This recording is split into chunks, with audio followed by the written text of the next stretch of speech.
Welcome to Sugar, Spice, and Spirits, where happy hour meets hustle, and the only thing stronger than our cocktails are our opinions. Get ready to laugh, learn, and maybe question a few life choices. Cheers to being a little smarter and a whole lot spicier. So grab your drink, kick back, and let's mix a little business with a whole lot of fun. Because around here, success is always on the menu.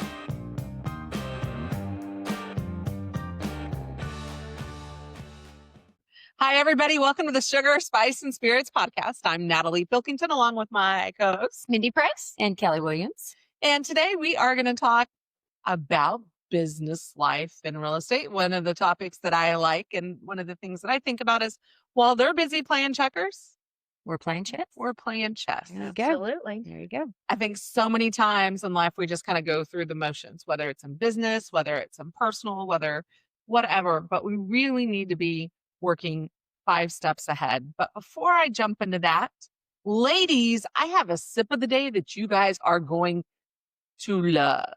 It took me a while not to drink it. It's been sitting there. It just looks so good. So I actually got this from 10 the Tank. 10 the Tank, the official TikTok. Oh, cool. And this is Pina Colada Punch. So let's have a sip. Cheers. Cheers. Cheers. Who doesn't like a good Pina Colada? Oh, shut up. That's good. Okay, that's really good. That's really good. 10 the Tank. Yeah. Whatever your name Cheers. is. Yeah, 10 the Tank, the official. So it's a little bit of pineapple juice, some rum, really simple, and some Malibu. So And how do they get the recipe, Natalie?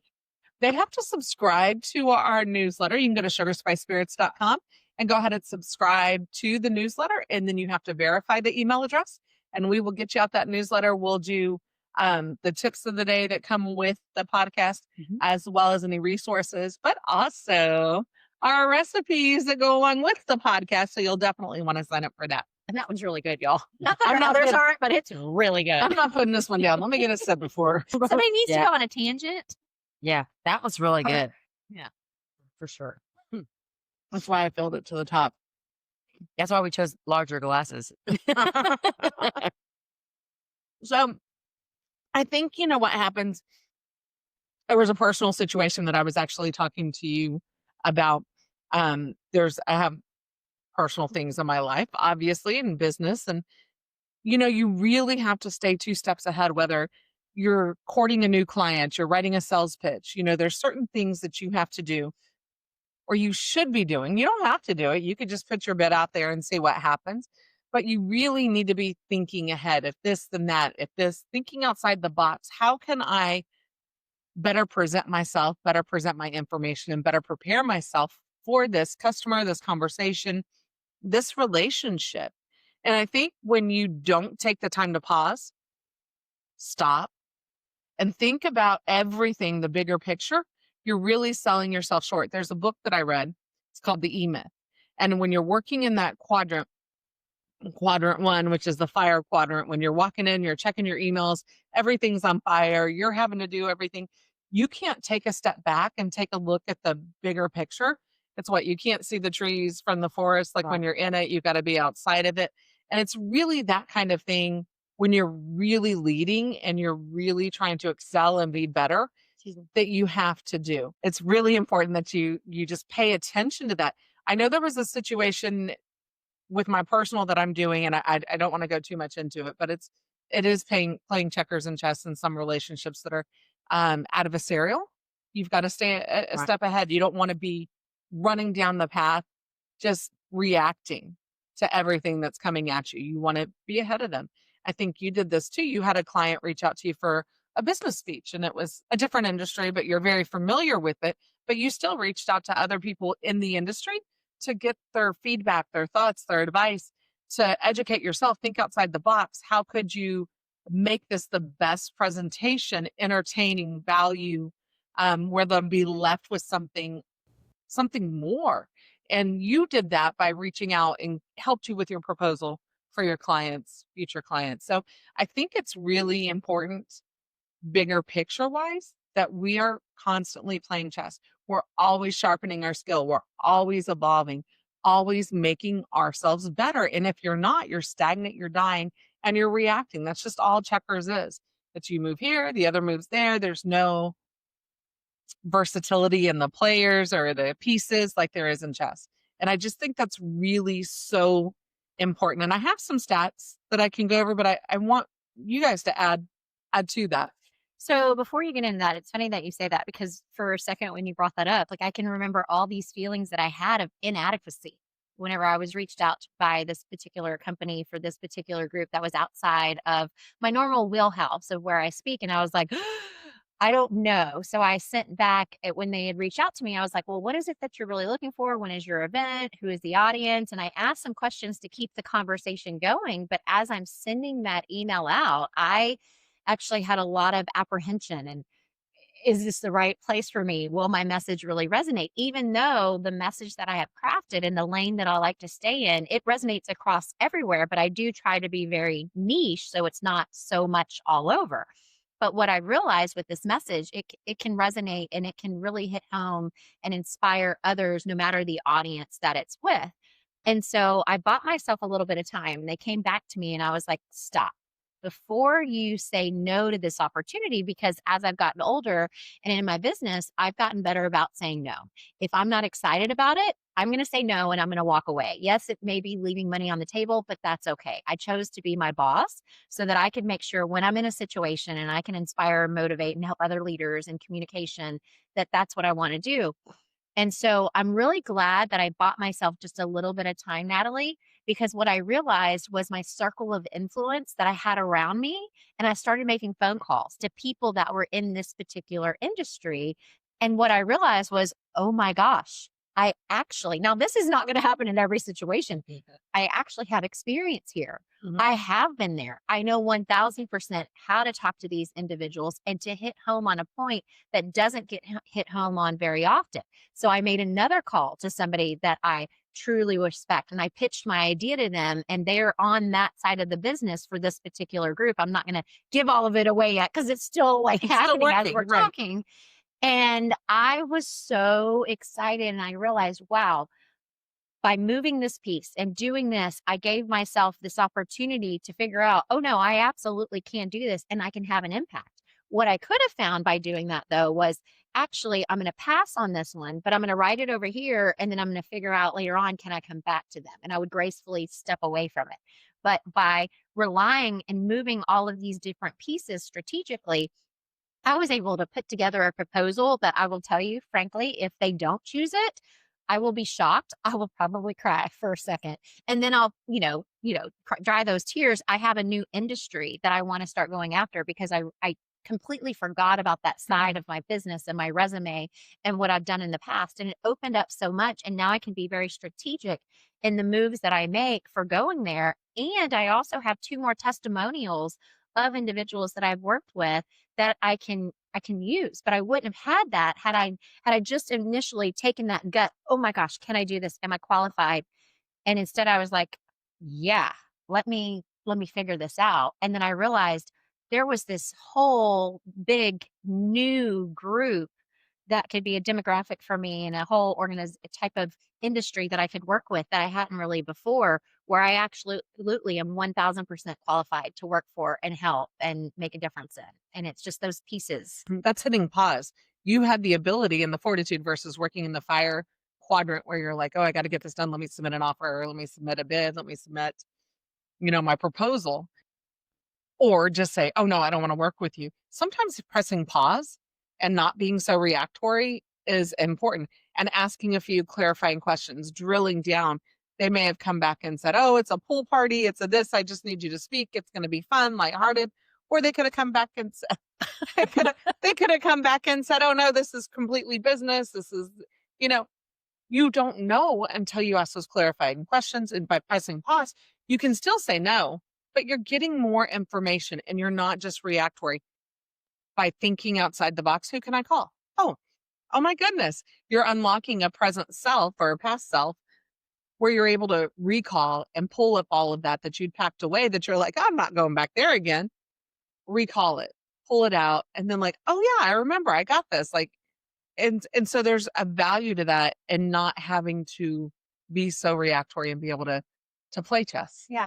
And before we move on to Kelly, because I'm sure there's something that you want to add with this, there was also within the same couple of weeks where I went to lunch with somebody where I was thinking about working and consulting with their company and also potentially with this individual. And the more I sat there and the more we had a conversation, the more I was like, no, like this is just too much of a headache. And I asked certain questions and I realized, well, if you can't be helped by your therapist and you can't be helped here, here, and here, I always say this, I'm not a doctor. I don't play one on TV.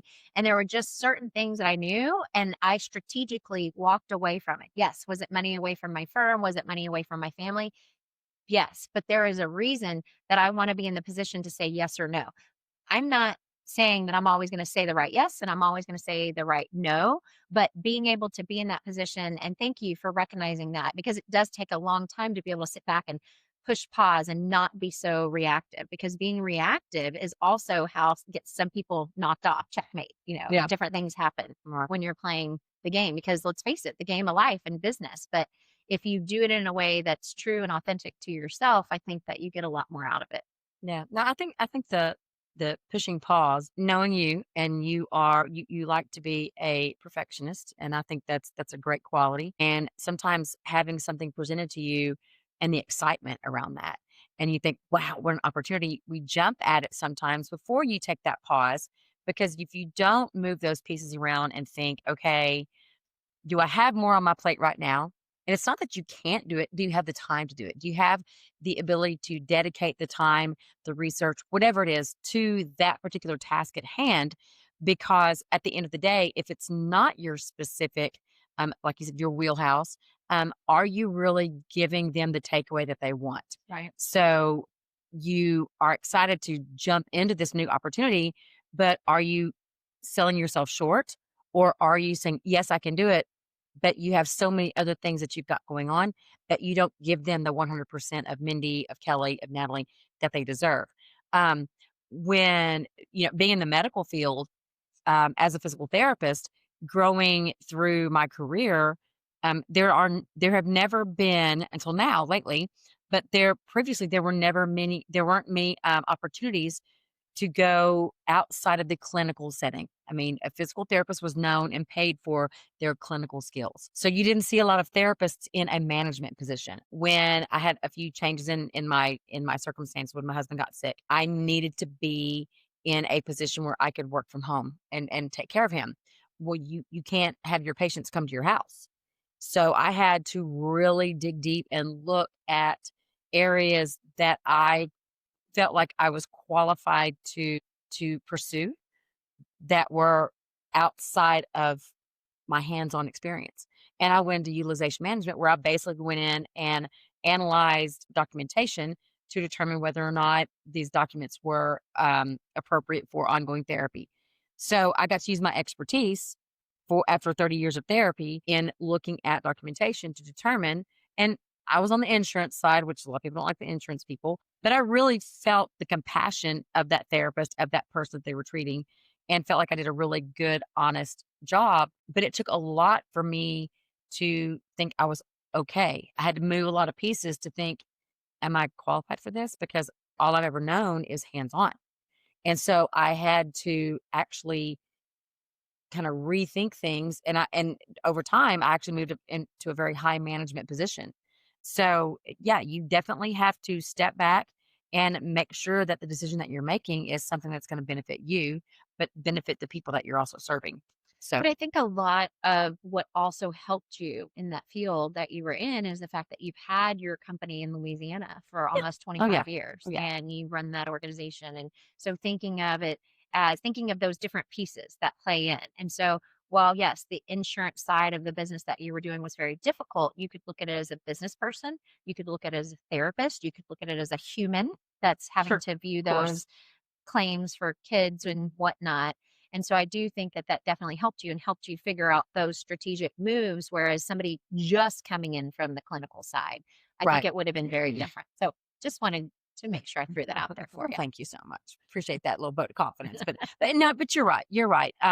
Being a business person, it's funny because owning the business, when we first started the business, yes, I was out there doing a lot of the assessments and determining who with my business, it wasn't determining who was appropriate for the services. Anyone was appropriate for the services. So it was a little bit different, but you're right. It was still that putting on that business hat versus that clinical hat. So it was a little bit different.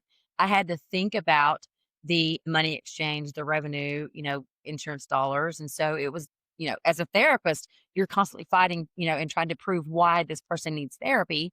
And then from the standpoint, all of a sudden I had to say, I need more. I need more for you to tell me why this person needs therapy. So it was a little uncomfortable at first, but at the end of the day, I really felt like I was doing everyone justice.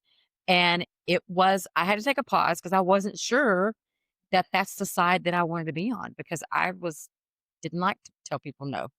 So, totally different story, but yeah, I mean, it definitely had its same parallels with the business that I have, which is non-medical. So yeah, that's a good point. I hadn't really thought much about that, but you're right. And I don't know if you even wanted to talk about it on the subject today, but we think about these strategic moves that you make. Oftentimes, a lot of that goes with communication. Mhm. And I think that in the role that you were in, Kelly, and why you were able to move up to a larger role and a managerial role was because you were able to communicate and articulate the comments and the reasons that you needed more information, and you could back it up with the clinical skills that you had. So, you were thinking about all of these things, but you are also giving the tools to your team so that you can help them. And Natalie, I think in any game, life, chess, checkers, if you're not a great communicator, that is going to be a detriment to success in many different ways.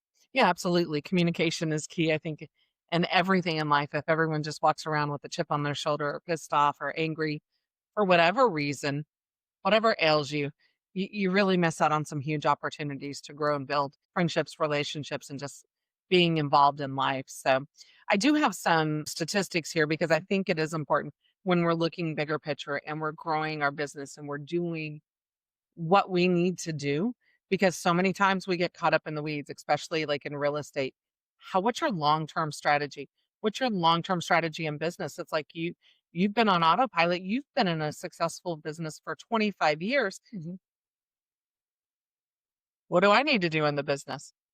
You're re-engaged, checked back in. It's like, okay, now all this stuff's cleared up. I'm in a good headspace. I'm in a good mindset, and let's move forward with the growth pattern and everything. And that's that vision. So you've got to have a long-term strategy. 47% higher revenue growth on companies that have that long-term strategy. 36% higher earnings growth for companies that have that long-term strategy. And this is not just for the business.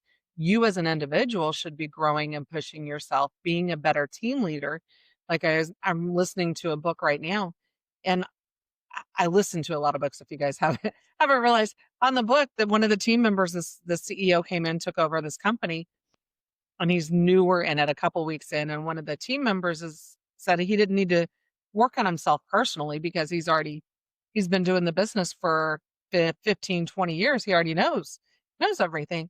And the CEO said, so you're not looking to grow or be better? He goes, no, I already know everything. So you're still year one in this position because you've refused to allow yourself to grow and do anything better. You're not a good fit for our team. Goodbye. I'm sorry to see you go. However, Yeah. that's not what we're looking for. Doesn't fit our dynamic here anymore. So if we go into Harvard Business Review, long-term goals, 60% more likely to succeed, are 2 times more likely to survive the past 5 years. And the U.S. Small Business Administration, the SBA, if you're a small business and you're not familiar with the SBA as far as a resource, government grants, loans, that type of thing, no matter what your business is, it's always great to get familiar with the SBA, the programs and stuff that they have out there. But 70% of businesses fail within 10 years for poor planning.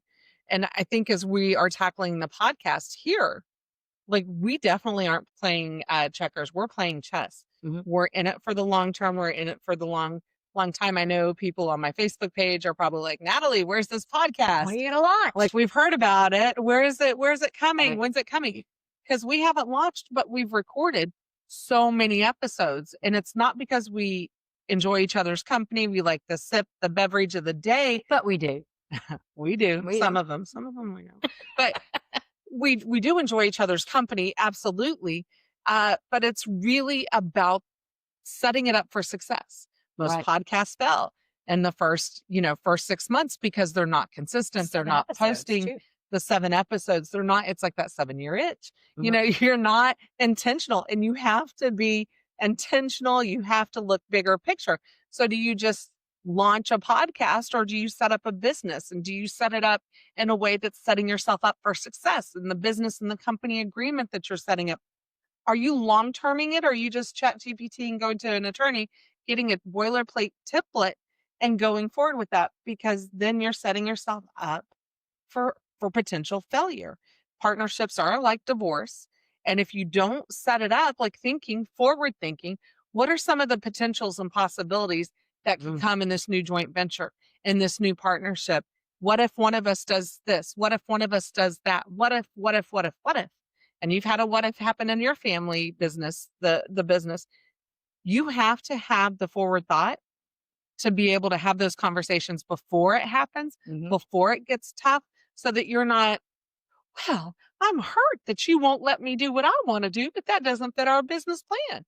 Having the same goals and visions all mapped out beforehand sets you up for so much more success. Not saying that you still won't end up possibly in divorce or in a lawsuit with your partners. However, you want to be as preventative as possible. Just like if your marriage is going south and somebody is saying, hey, I'm having issues, I'm having moments, I'm not happy anymore. You better pull yourself up by the bootstraps and figure it out as a couple Right. and work on it as a couple. And if you're not willing to do that, Yeah. it's not, I not think very in promising. any business, life, medical, in any scenario, you have to expect the unexpected because it will derail you in a moment. And it really doesn't matter how well you plan. You may have 15 points lined out and you're like, "Oh, I got this." 16 is going to kick you in the butt. Yeah. It'll come. And it will come. And the thing is that if you've got 15 in place, 16's not going to overwhelm you so much because you're like, okay, I have a strategic plan for scenario 1 through 15. Mhm. So 16, okay, I need to step back, pause, think about how I do this, reach out to my resources, and whatever it could be, whether it's your marriage, whether it's your business, whether it's when you want to go buy a new car or buy whatever. All of a sudden, you're faced with a dilemma or a situation that you aren't prepared for. And if you just jump into that scenario and fly by the seat of your pants, which I am known to fly by the seat of my pants. Yeah, she is. I've heard some stories. I've got wings on the pockets here. How's that go? Wings on the pocket, Wings on the little pockets. flutters. In some situations. But as I've gotten older and as I've dealt with my business, and recent changes in my business and changes in personnel because of, I had to my father was CEO of my company. And when he was number one ready, I'm like, he's like, I'm done. I'm tired. Here you go. I was like, okay, well, here we go. Mhm. So I had to fill some very big shoes. And then we had some personnel changes for unforeseen reasons, but you have to make some very uncomfortable situations and you have to be prepared to stand by those Conversations, decisions, and put on your business hat and take off your personal hat. And sometimes because you realize that even though you may hurt people's feelings, it's not personal. It's about the longevity. It's about the success stories and you taking care of yourself and your people. I'm responsible for a lot of people being, in charge of this business. And I don't want to see it fail. So I have to think 4 or 5 steps ahead. And that's what chess is. You think if I do this and they do that, I'm going to do that. But if they do that, so that's what chess is. You don't think about just 1 or 2 steps ahead. You always have to think outside the box and for those unforeseen circumstances. And you have to be ready for that checkmate. Not only are you dealing with your family and the business, a family business, but you're also dealing with the patients who need your services Right. and value that, and families value you and what you provide. So it's a much bigger picture. And family businesses are really hard because that's where you have to have those tough conversations. And a lot of people, it's how you start. It's free, cheap labor. It's hope and a prayer. It's let's go out on a whim and make this happen. But there comes a point if you really want to grow, and it really depends on what your mission statement is and what all of that looks like, what you have laid out, because you'll always refer back to that. is where you want to go. And if you have some family members in positions, it's tough to have those conversations, but implementing SEO might be an option for you. I know, Mindy, you've got some thoughts and experience with SEO, but that can help optimize a business, or get an executive business coach to come in, somebody that has an extra set of eyes. I know you do coaching for businesses, but that extra set of eyes to come in from a different looking glass and give you that perspective, which can change everything. And nobody wants to have that tough conversation with Uncle Steve, but somebody needs to talk to Uncle Steve and remove him. And how you do that, I would remove tactfully, or, like, don't be cutthroat that you're not. And they may not come to the family barbecue, but where are your goals? Where do they align? Still keeping compassion and everything with your growth. It's really hard. One other thing that I have, did you have something you wanted to say? I do, because I think it's important, because so often we hear don't do business with family and don't do business with friends. But the reason why is because you don't lay the expectations in the very beginning. If you can have those tough conversations from the beginning, the ones that you say, oh no, we'll be fine. I mean, think about how many families fight. I was so lucky with my brother when my mom passed away, and, we were like, everything is split like this. We know what mom's wishes are. We know what we're going to do. Like, that was so easy. And luckily we had that relationship. But then I have other family members that are outside of my tiny little family, and I see other things that happen. And those conversations, because you don't want to talk about it and people's feelings get hurt. And there are really greedy jerks that are out there, and people that are very selfish and all about them. And that's all that they look for. And you don't know that until it comes to money or something else. And you don't want to think the worst in people. But I would say this: if you go in thinking the worst and you write down what could happen if, what are you worried about if, and you write those things down, and then you have the conversation with the friend, with the parent, with the brother, the sister, the uncle, the cousin, whoever it is that you're going into business with, and you're like, hey, these are some concerns that I have. Let's bring in a third party. Let's talk to an attorney. Let's line these things out right now. You have the opportunity. This is not a personal attack on you. And hopefully you're not having to say these things. I'm just being very direct right now. These are the things that are bothering me. These are the things that I think we should talk about. How would you see the situation going? If they're like, why are you even thinking that? It's like, hey, I predict success. We're going to be so successful that there's going to be things Cheers that happen. to that. Yeah. Oh, one more. There we go. We're going to be so successful that these are conversations we need to have. And it's great if you have conversations, but people's memories are short. Do you remember when we talked about this, and then all of a sudden this happens and I don't remember? So you get this stuff put in writing when it comes to business, when it comes to anything family related, when it comes to money, especially, and you put it in writing from the beginning. It's not going to solve everything. You're not going to think of every gray area that's going to happen. But as Kelly said, you've got steps 1 through 15, and whatever that situation is, 16 pops up, and it's like, we can handle this because we had 1 through 15 covered. Right. But imagine if you dealt with 1 through 15 and now you're on 16. Now you're you're on 1 through 3 and you're like, don't do business with family. But if you just anybody, go ahead, not just family, family and friends and whatever, just in general. And so now you're in a position where it's like, yeah, these tough conversations were had, but as difficult as it seems, wouldn't you rather have those conversations right now than in the future when you're like, I wish we would have talked about this. Hindsight's 20/20 or whatever that saying is. And so, yes, you can do business with friends. Yes, you can do business with family. Yes, you can do business with those people that you really want to, and everybody's saying don't.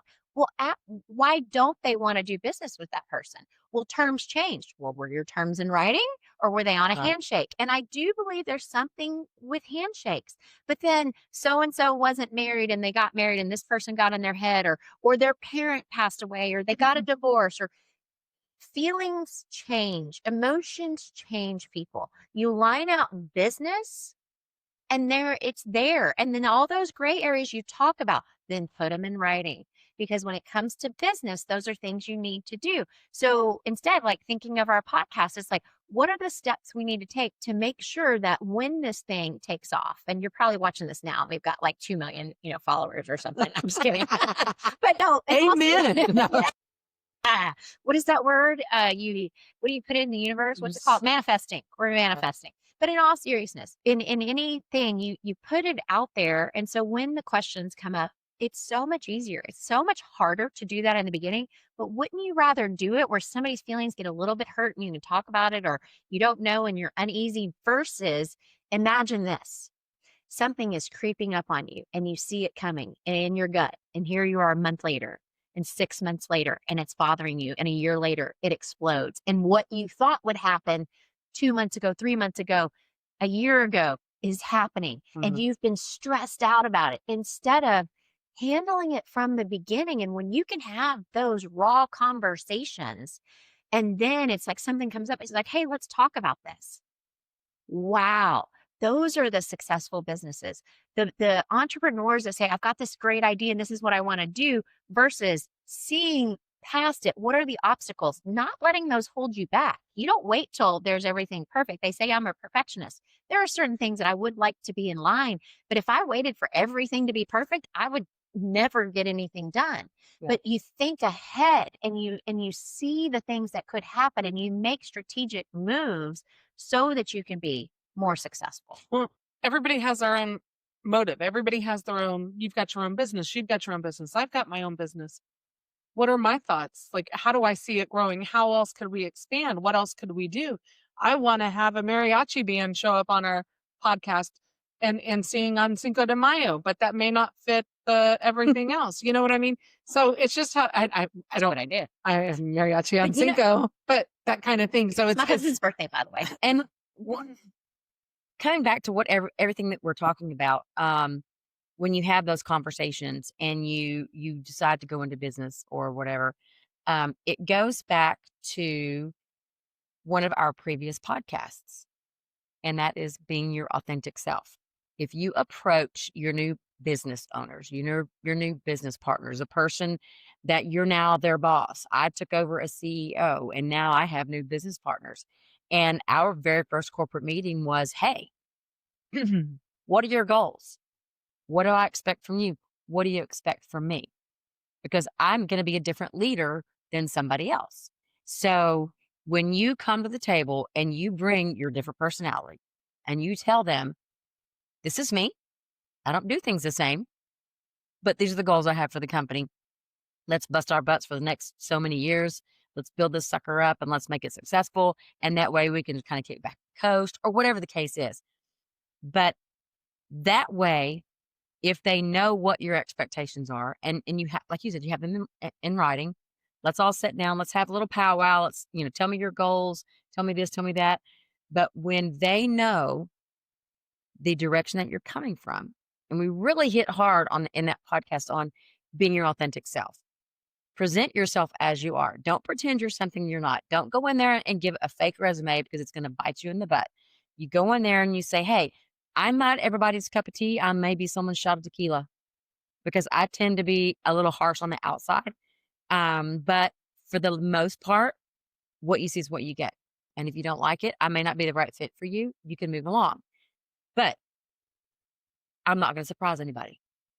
I'm not going to surprise anyone, because what I bring to the table is the most transparency I can afford to give you. And I really feel like that's important. And we've often touched on that as women business owners who sometimes get looked over, sometimes because we're women, unfortunately. But we really have to kind of take the bull by the horns and just say, this is how we want things done. Whether it's personal life, whether it's professional life, whether it's entertainment, it doesn't matter. But being that person that they know, this person I'm going into business with, there's not going to be any surprises because this is how she thinks. You better be prepared, because when Mindy or Kelly or Natalie walks in the door, yeah, here's what you can expect. And I think it's only fair to the people that you work with to know for them to know what your expectations are. And I think that just really allows people to accept you and move forward and make a lot of those goals a reality. Yeah. Well, if you're looking to sell in 5 years, they need to know that. And it's not just Right. comparing last year's P&L to this year's P&L Right. and where we're at. There's a strategy behind it. Right. to make things grow. You know, it's so funny you just said that. It's a little off topic, but it's not. It's like transparency and listening and picking up because I think as leaders too, like we may come in and we have expectations, but I know all three of us will listen to others' opinions and we're not saying ours is the end all be all. It has to be our way. If you can show me why I need to understand why this makes sense, then we pivot and we move forward and we make sure everybody's on the same page and we Right. do that. So there's this open communication, not just It's my authoritarian. way or no way. Yeah. Yeah. Right. But you said, yeah, oh goodness, you said something and my watch went off. I should have had it on do not disturb. So I got a little confused and there we are. But you know, being able to move and pivot, and I still cannot think of what I was going to say. It So was really good, by the way. So it'll come back to you. So outside the box thinking, you're 4 times more likely to outperform revenue. So it's like that new idea. It's may come to you. It's right now. We just did a show, you know, talking about you and what you provide, the 24-hour in-home daycare focus, excuse me, Lord, in-home care for various situations and patients. But if you could actually provide a daycare service, even not even like a Right. parent watcher, you know, giving a family a chance to get away. I have lots of friends that their kids have autism and they're heavy autism. We're talking men children that are 20, 25, and the parents can't get away and they have these men children that are prone to seizures and acting out and have, you know, mattresses around their room and they don't ever get a break. And it's because it takes a special level of care for that. It takes a special level Indeed. in working within a church or working within an organization. Maybe that's something, but it's that outside of the box thinking and then implementation, because you can sit there and have all the brainstorming ideas. I know our texts are filled with brainstorming ideas, but it's that implementation that comes into it. Also, outside of the box thinking, your 30% higher valuation on your business, overall average 30% higher. So I think those are things that really hit home when you really want to play ball. Like, did you come to play ball and run a business, or did you come to do a hobby? It's like when you go into cake baking business, are you really doing it because you love baking cakes, or are you doing it because you're doing a business? What are you doing? Why are you doing it? And start with yourself. If you're the business owner, what is the purpose, and go from there. And if your purpose is because you just like to bake and you want to bake a cake every once in a while here and there for your friends, that's great. But if you want to make it a business, then stick to your guns and follow the steps that you need to make it. And hire that new person to take Right. on the little. That's exactly what I was thinking. I was like, look, because if that's your passion, then you do it and it's your passion project. Then you hire somebody to come in, you oversee it, you oversee the quality, you look at it, it's beautiful, you see the smiles that you're making. And that's just from the entrepreneur side. Like if you're looking at it from a business, but that's thinking forward, that's playing checkers. It's what's Playing chess. next. Well, Well, and- chess, not and- checkers, darn it. And a lot of these, you know, if you watch Shark Tank, and you'll see someone be like, "Oh, I thought about that 5 years ago. I wish I would have acted on it." A lot of people's businesses come from their experiences or their ideas, and that's how my business got started. When my grandmother had cancer, my father, rather than put her into a home, he quit his job, moved in with her and took care of her. And during that time, I lived in Houston. They lived up in Denver City. And I would have to fly in every once in a while. And as a therapist, I would have to teach him how to get her in and out of bed, how to do this, how to do that. And he and I had a discussion one day and we thought, you know, there's got to be some way that people of normal means who are not rich can afford to keep their loved ones at home. And that's what he and I did. That's where basements came in. I'm just Yeah. So he and I racked our brains, and he actually ran into a gentleman who had a similar business, and we kind of picked his brain a little bit, and we just started doing some research, and we put our company into play and decided that the way we set it up, 24-hour care, 7 days on, 7 days off, you know, at a lower rate, is just it benefits those who just cannot pay those higher rates. And it all stemmed from my dad refusing to want to put his loved one into a home.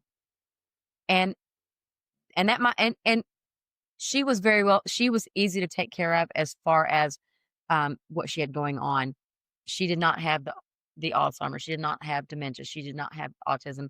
That required so much additional care. Those are very special circumstances. And sometimes in-home care doesn't work for that. Sometimes you need those specialty facilities. So I'm not saying that the choice that you make is always just keep them at home. It's an alternative. So, but you always have to, like you said, think outside the box and think about those ideas and think about where you want to go with your real estate business. I mean, when we all three worked, doing in different careers, and all of a sudden we come together and we're like, let's put this podcast together. The whole purpose of the podcast is not to share, our experiences, but it's to open people's eyes to different opportunities out there and realize that you have to stay within your comfort zone for a short period of time, but open that door and just jump out there and go for it. So Natalie and I used to be on a radio show, and they were the dynamic duo. And they coined us Sugar and Spice, but you never knew. You may have listened to another podcast and heard this. You never knew who was sugar, who was spice. And so for this particular podcast, thinking ahead, thinking steps ahead, I was driving one day and I was like, well, we're bringing Kelly in on it. So we need a third name and they'll have to guess who's what. So I wanted the name of the podcast to be Sugar, Spice, and Tequila. And so it was my idea that we would showcase a tequila every week because there's so many tequilas. And another day I'll tell you about how I went on my tequila journey. It was a very expensive one that led me down this journey. And I was like, let's let it be Sugar, Spice, and Tequila. So everybody knows there's going to be alcohol. And so we'll feature the tequila, then we'll get into all the things. And then Kelly was like, that's too limiting. So again, thinking ahead, it needs to be something different. And we thought about different names. Natalie thought about some, I thought about some, and Kelly came up with spirits, sugar, spice, and spirits. And so there that goes. But it's about thinking ahead because I was like, I don't want the podcast just to be for fun. That's great. I love hanging out with y'all, but we have so much to offer and to say. I think it can be bigger than that. And so let's have a little fun with it.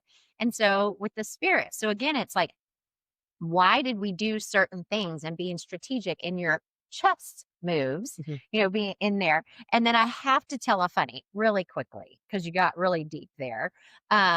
So I did digress for a minute, but you said something about these ideas of different things. And we had another podcast before, and I've been carrying this around with some different notes, and I grabbed a sheet of paper in case I needed some notes. And one of the things was not being so dependent on technology.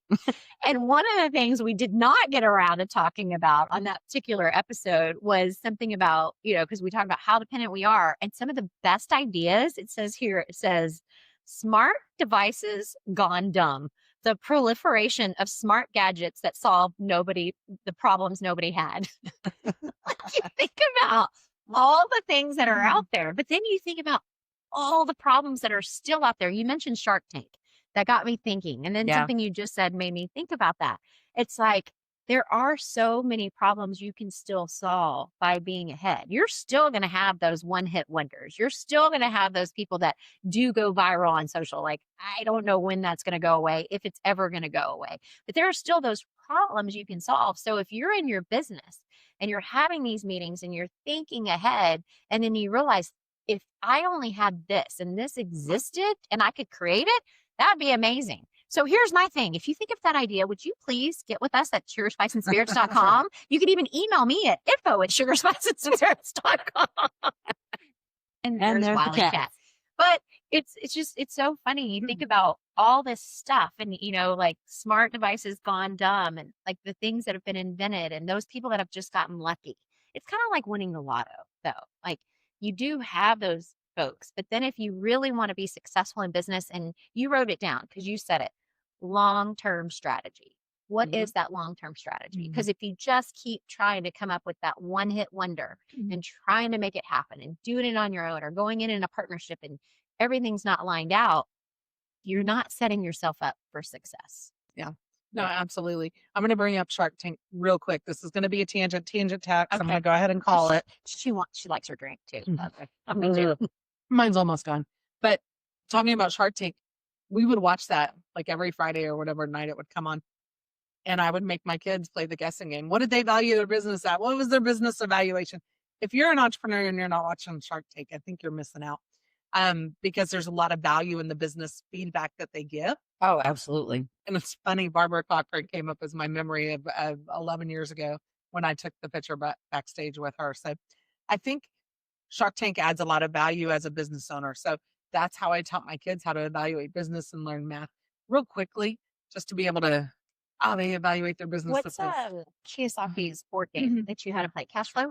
Cashflow, Rich Dad Poor Dad, Robert Kiyosaki, but Cashflow quadrant, how to get out of the rat race, just plugging in passive streams of income and how that works. And they also have it for kids or for teens too. So, well, there's out there, it's unfortunate that when you Google stuff and we all know our smartphones listen to us. And so if there's no telling what sort of Shark Tank things are going to pop up on our phones next. But it's one of those things where if you don't think 10 steps ahead, you could likely get taken advantage of into a business opportunity that it's not really kosher. It's not really true. It's not really authentic. And you need to do your homework. You need to do your due diligence, because it takes a smart person can get rich. It takes a lot to hang on to those riches. But you have to do your homework. You have to make sure that you really think about all the steps that it's going to take, and don't trust everyone. And that's sad to say, unfortunately, because not everyone is looking out for your best interest. And Even if they are, we wouldn't want to have anything come between us. However, I'm sure we'll have a knockdown drag out at some point where it's like, we have to come to an understanding on this. What does that look like? But by forward thinking, as much as we can, we will have had a lot of the tough conversations and set that expectation, because you don't get married expecting to divorce. You don't go into it. So you don't even have to have malintentions. You both could have hearts of gold and still end up on, You in sound divorce like you've court. written a book. Might have.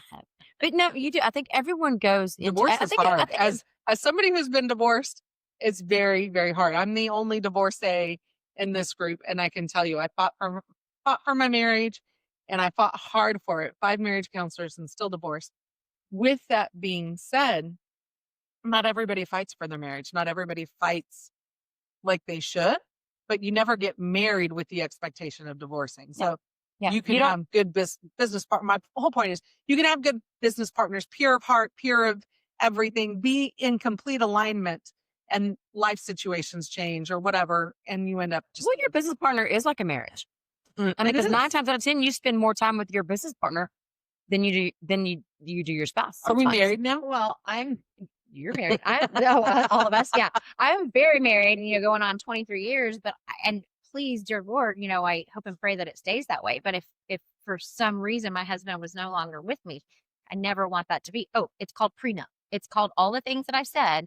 Like, these are the things that would be lined out. And we just got real serious and on a real, come on, we're doing a tangent because that was off the weird wall, whatever. Okay. So sorry.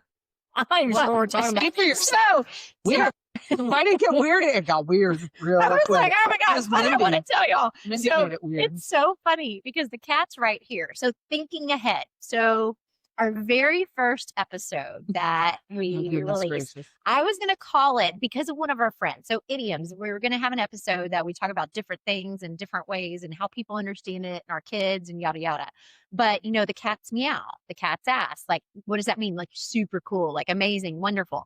So our first episode, we had the cat that looks like this one. This is Wiley. We had Bullet that he's hanging out in the background. And then I edit it and I have an arrow pointing to the cat. And then at Walking one point in across the time, like, street. y'all, we're trying to be so serious on this episode. And he literally walks across and you see his tail and his booty. And we just keep going. Like, we are just so serious. So we were joking around with different people and they're like, oh my God, you got to name it the cat's ass. So literally we had it in Riverside, which is a platform that we use, name the cat's ass. But then the more we researched and the more we talked about and the more things we learned about things indexing, realize that that's not the best episode. Like, it's like, we're not that cool yet. And we should not start out with that as our first name. But it's about being strategic. And so at first in my mind, I'm like, oh, that's strategic. That's funny. Like that will get people's attention, but it doesn't tell you what it's about. And so we changed the name of it so that our first episode really talks about what it is. And then I think about, here's Wily Cat over here. And it makes me laugh because they're different things, and you can have fun in different situations. You can laugh about this, but then strategically, it would not make sense to be the lazy cat. It's like whatever the main heart of this topic is, when we go back and listen and we think about what were some points that we wanted to drive home to you, we're going to name the episode that. So you can go back in and you can look and you can hopefully find some value, because we try to bring a lot of lightheartedness, but we also try to what we call the main dish. Like we try to dig into, what that is. And I do love this topic, Natalie. Instead of playing checkers, it's about playing chess, and it's about being really strategic. Yeah, absolutely. If you guys have a show idea, if you guys have any thoughts, I think Mindy kind of summed it up, because really in life, if you're playing checkers, you're playing short term. You're not playing to win. Right. Play chess, invest in yourself, invest in your business, invest in being better overall and how you can add value. If you have a show idea, if you have a thought, if you have a drink, a beverage, go on our website, sugarspiceandspirits.com. Be sure to subscribe. Go to the email, your email, confirm the email, and you'll get our newsletters where we'll give the summaries of the show, the podcast, also recipes, hot takes, and just a fun, informative. Also, like and share with your friends. Go to wherever you listen to the podcast. Be sure to subscribe. We'd love to have you go on our growth journey with us. And thanks for listening. Cheers to you. Cheers. Cheers. Enjoy.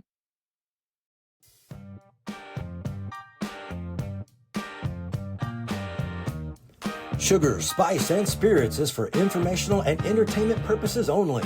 The views, thoughts, and opinions expressed are solely those of the host and guests and do not represent those of any affiliated organizations. The content provided is not intended to be a substitute for professional advice, whether legal, financial, medical, or otherwise. Always seek the advice of qualified professionals regarding any questions that you may have. While we aim to keep information accurate and up to date, we make no guarantees of completeness, reliability, or accuracy. Any action you take based on the information presented is strictly at your own risk. Cheers to mixing a little fun and some friendly advice. But remember, sip responsibly and always do your own homework.